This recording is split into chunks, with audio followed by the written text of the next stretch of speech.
പൊതുവെ പറയില്ലേ, start early ഇൻവെസ്റ്റ്മെന്റിലോട്ട് വരുമ്പോൾ എത്ര നേരത്തെ തുടങ്ങുന്നു അത്രയും നേരത്തെ നല്ലതാണ് എന്ന രീതിയിൽ പൊതുവെ പറയും. ഇപ്പോൾ ഒരു 25 വയസ്സ്, 35 വയസ്സ്, 45 വയസ്സ് ഇങ്ങനെ നമുക്ക് കണക്കാക്കുവാണെങ്കിൽ അതിപ്പോൾ ഒരു പ്രായം കുറച്ചായി ഇനി എന്ത് എന്ന് ആലോചിക്കുന്ന ഒരു വ്യക്തിയാണെങ്കിൽ എന്തായിരിക്കും? ഒരു 25 വയസ്സുള്ള ആളും 35 വയസ്സുള്ള ആൾ നമ്മൾ എടുക്കാം.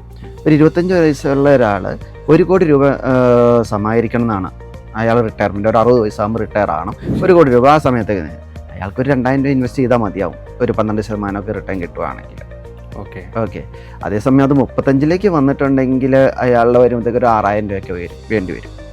ഞാൻ റൗണ്ട് ചെയ്ത ഒരു ഫിഗറാണ് പറഞ്ഞത്, എന്നാൽ അത്രയും ഡിഫറൻസ് ഉണ്ട്.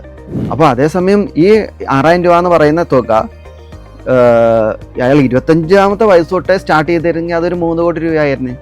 1 കോടി രൂപയ്ക്ക് പകരം 3 കോടി രൂപ ഉണ്ടാകാനുള്ള സാധ്യതയുണ്ടായിരുന്നു അവിടെ.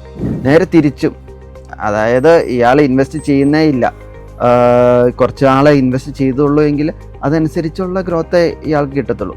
ഇത് വേറെ കണക്കുകളൊന്നുമില്ല, ഇതിനകത്ത് മാജിക്കോ കാര്യങ്ങളൊന്നും ഇല്ല.